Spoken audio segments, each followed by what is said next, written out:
काफ़ी मुश्किल है, काफ़ी इश्यूज हैं। जिस तूफान, जिस दलदल में हमें इमरान नियाजी डाल के गया है, वहाँ से निकलने में हमें कुछ वक्त ज़रूर लगेगा, पर अल्हम्दुलिल्लाह सब मिलके काम कर रहे हैं, एक पेज पर हैं। जय हिंद दोस्तों, मैं महेंद्र शर्मा स्वागत करता हूं वन वर्ल्ड हिंदी में आपका। उम्मीद करता हूं आप खुश और स्वस्थ है। दोस्तों ये दिखाते हैं पाक मीडिया की एक और लेटेस्ट डिबेट, जिसमें कैसे अब पाकिस्तान में एक डिस्कशन शुरू हो गया है कि इमरान खान ने जो पाकिस्तान की के लिए आईएमएफ से जो मुआहदे किए थे, उसका नतीजा आज पाकिस्तान की आवाम कहीं ना कहीं भुगत रही है और कुछ न कुछ चीज़ का रेट डेली बढ़ा दिया जाता है। पाकिस्तान में सुपर टैक्स के नाम से भी एक टैक्स लाया गया, वो सिर्फ और सिर्फ नतीजा है इमरान खान की बैड हुकूमत का, जो उसने आईएमएफ के आगे जो शर्तें मानी और साइन किए और पेट्रोल डीजल के रेट बढ़ाने के को लेके कहीं ना कहीं इमरान खान ने कुर्सी छोड़ी थी। इसको ये नतीजे सब के सब पता थे कि आगे आने वाले समय में पाकिस्तान के हालात क्या होने वाले, तो इसलिए कुर्सी छोड़ के निकलना, अपने लिए सहानुभूति बटोरना पाकिस्तान के लिए सही रहेगा। तो कहीं ना कहीं आज पूरा पाकिस्तान इस चीज़ का दंश झेल रहा है कि पाकिस्तान में हर चीज़ के रेट बढ़े हुए हैं। गुर्बत, बेरोजगारी इतनी भयंकर तरीके से बढ़ी हुई है कि पाकिस्तान का अब कोई भी इदारा पाकिस्तान की इस मईशत को सुधारने में नाकामयाब है, क्योंकि कहीं ना कहीं आईएमएफ और चाइना से आया लोन भी अब थोड़ी बहुत दिनों के लिए रिलीफ देगा, जबकि इसकी मईशत वापस वैसी की वैसी उसी स्थिति में आगे आने वाले समय में जानी है। तो दोस्तों पहले देखिए डिबेट कैसे इमरान खान ने डुबोया है पाकिस्तान को आईएमएफ के आगे।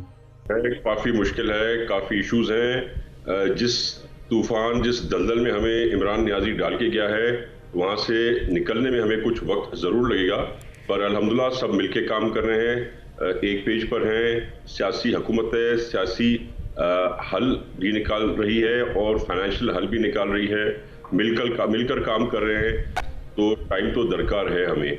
जहाँ तक आपने टैक्सेशन की बात की, तो आप देखेंगे कि 50,000 से कम तबके पे हमने कोई टैक्स अभी तक नहीं लगाया, और 50,000 से 1 लाख तक जो है वो बहुत नॉमिनल ना होने के बराबर एक टैक्स है। मैं वापस आता हूँ नवाब साहब की जानिब। मैं इस वक्त अहमद जवाद साहब की जानिब बढ़ लेता हूँ। अहमद जवाद साहब, सर क्या राय होगी आपकी? अवाम को ये किस तरह से आप समझते हैं कि अवाम भी इस नैरेटिव को बाय कर रहे हैं, जिस तरह अभी नवाब साहब ने कहा कि इमरान खान साहब इस दलदल में फंसा के गए हैं? एक आम आदमी जो रोज़मर्रा की चीज़ें देखता है, तो ये कहता है कि कल तक मुझे ये चीज़ इतने की मिल रही थी, ये 2 महीनों में इतनी महंगी हो गई, ये 3 महीनों में इतनी महंगी हो गई। तो ये इस हुकूमत के आने की वजह से सब कुछ हो रहा है। किस तरह से उस पिसे हुए तबके को समझाएंगे आप? देखिए इस्लाम, कुछ चीज़ों को हम सिंप्लीफाई कर सकते हैं। फॉर एग्जाम्पल, ये डिबेट जो कि इमरान नियाजी ने तकरीबन 3.5 साल चलाई कि पिछली हुकूमतों ने ये किया, तो जिसकी वजह से वो परफॉर्म नहीं कर पा रहे, या आज की तारीख में अगर ये डिस्कशन मैं करता हूँ कि इमरान खान की हुकूमत इकोनॉमी को तबाह कर गई, अब हम उसको ठीक करने की कोशिश कर रहे हैं, ये एक एकेडमिक डिस्कशन तो हो सकती है, लेकिन इसका कोई अवाम के मसाइल के साथ कोई ताल्लुक नहीं। जी बिल्कुल। यानी इस डिस्कशन से अवाम का कोई भी मसला हल नहीं होगा। ये साबित हो जाना कि इकोनॉमी इमरान खान ने तबाह की है या किसी और वजह से हुई है, या अभी जो नई हुकूमत 2 महीने पहले आई है उसके ऊपर इसका मलबा डालना है, लेकिन ये इससे तो अवाम को कोई फायदा नहीं होगा। अवाम का फायदा जो है वो बड़ी, अगर हम इसी वक्त बजट की अगर सिर्फ बात करें, तो मैं जो उसके बुनियादी पॉइंट्स हैं, फॉर एग्जांपल सुपर टैक्स, मैं कहता हूं सुपर टैक्स, क्या आप सुप्रीम टैक्स जितने मर्जी आप और टैक्स जो हैं पाकिस्तान की अशराफिया पे लगा सकते हैं, लगा दें। उसकी वजह ये है कि पाकिस्तान में अगर किसी ने पैसा कमाया है हक हलाल से मेहनत करके और वो अरबपति बना है, या किसी ने लूट मार करके अपने आप को अरबपति बनाया, दोनों सूरतों में वो अशराफिया है। इस वक्त मुल्क की जो हालत है उसका मलबा आम आदमी पे नहीं आना चाहिए, वो अशराफिया पे आना चाहिए। यानी इसको और सादा अल्फाज में मैं ये कहूंगा कि हमारे जो इस वक्त पॉलिसीज होनी चाहिए, वो जो 90% पाकिस्तान की अवाम है उसको रिलीफ देने के लिए होनी चाहिए, और 10% अवाम जो है उनको कुर्बानी देना या कंट्रीब्यूट करना, चाहे टैक्सेस की मद में या उनको टैक्स नेट के अंदर लेके आना, ये मैं समझता हूं कि बड़ा इंपॉर्टेंट है। ये हैं बड़े मुश्किल बात तो जवाद साहब, अहमद जवाद साहब, आपने बिल्कुल दुरुस्त बात कही, पर as a matter of fact ऐसा है नहीं है। ये तो बजट की तजवीज़ भी नहीं थी, बाद में अब सुपर टैक्स की आई है, जो कि एक पॉजिटिव चीज़ है। और यकीनन सुपर टैक्स वो है जो किसी ने भी अपने प्रॉफिट में से देना है, उसका आम आदमी पर भी बोझ नहीं आएगा। लेकिन ज़्यादातर चीज़ों से आम आदमी मुतासिर हो रहा है, ये रियलिटी है। इसको किस तरह से तब्दील करेंगे? देखिए, आम आदमी, मैं ये समझता हूं कि सबसे ज्यादा जो आम आदमी के ऊपर बोझ पड़ता है वो इनडायरेक्ट टैक्सेस से पड़ता है, जैसे कि पेट्रोल से या उसकी बुनियादी अशियाए जरूरियात जो वो रोजाना खरीदता है उसमें जो टैक्सेस या जो भी उसमें इनडायरेक्ट होते हैं टैक्सेस, उसकी वजह से, या वो अपने यूटिलिटी बिल्स अदा करता है। यानी इनडायरेक्ट टैक्स जो है वो डिफरेंशिएट नहीं करता, वो हर इंसान के ऊपर उसका एक इफेक्ट आता है।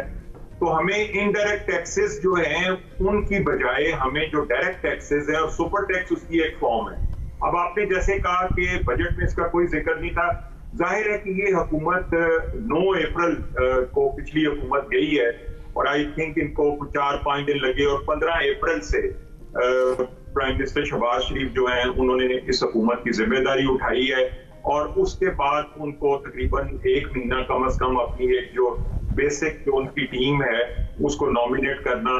तो देखा जाए तो इस हुकूमत के पास बजट से पहले शायद सिर्फ 1 महीना इनको मिला काम करने के लिए, जो कि एक बड़ा और जो मुश्किल हालात थे कि जिसमें एक तरफ तो सियासी जो एक एहतजाजी तरीके हैं और जो एक डिस्टर्बेंस और इंस्टेबिलिटी क्रिएट की जा रही थी वो एक तरफ थी, फिर ठीक है सर, ये यकीनन सारी चीज़ें ये रियलिटीज़ हैं और ये कोई ऐसी माजी की तारीख नहीं है जिसको कोई भी भूल गया, हम सब जानते हैं। मैं ज़रा तालपुर साहब की जानिब वापस जाऊंगा, वो अपनी बात कर रहे थे, राब्ता मुनक़ता हुआ। तालपुर साहब अब अपना पॉइंट कंप्लीट कर लें, मैं फिर आगे शौकत बसरा साहब की जानिब बढ़ता हूँ। आप कह रहे थे खान साहब ने दलदल में धकेला।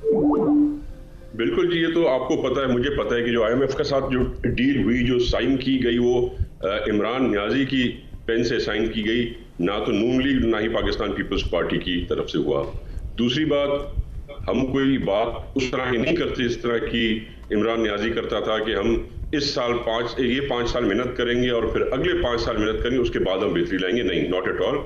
जो हमने स्टेप्स उठाए हैं, जो हमने फाइनेंशियल टैक्टिक्स यूज की हैं, उस हिसाब से मैं समझता हूँ हम 1 साल के अंदर अंदर बहुत बेहतर सिचुएशन क्रिएट कर लेंगे। जो लोड है आहिस्ता आहिस्ता अवाम के कंधों से उठा के वापस हुकूमत अपने कंधों पे ज़रूर लेके जाएगी। पर मैं समझता हूँ किसी भी नई हुकूमत को जो आई हो उसको कम से कम 1 साल का टाइम पीरियड देना बनता है और उनका राइट भी है। जो भी काम हो रहा है सिंसियरिटी से हो रहा है, चाहे पाकिस्तान पीपल्स पार्टी हो चाहे नून लीग हो, मिलके काम कर रहे हैं, बेहतरी की तरफ जा रहे हैं और हमारा डायरेक्शन जो है पॉजिटिवली जा रहे हैं। तो मैं समझता हूँ कुछ टाइम देना चाहिए और कुछ इंतजार करना चाहिए।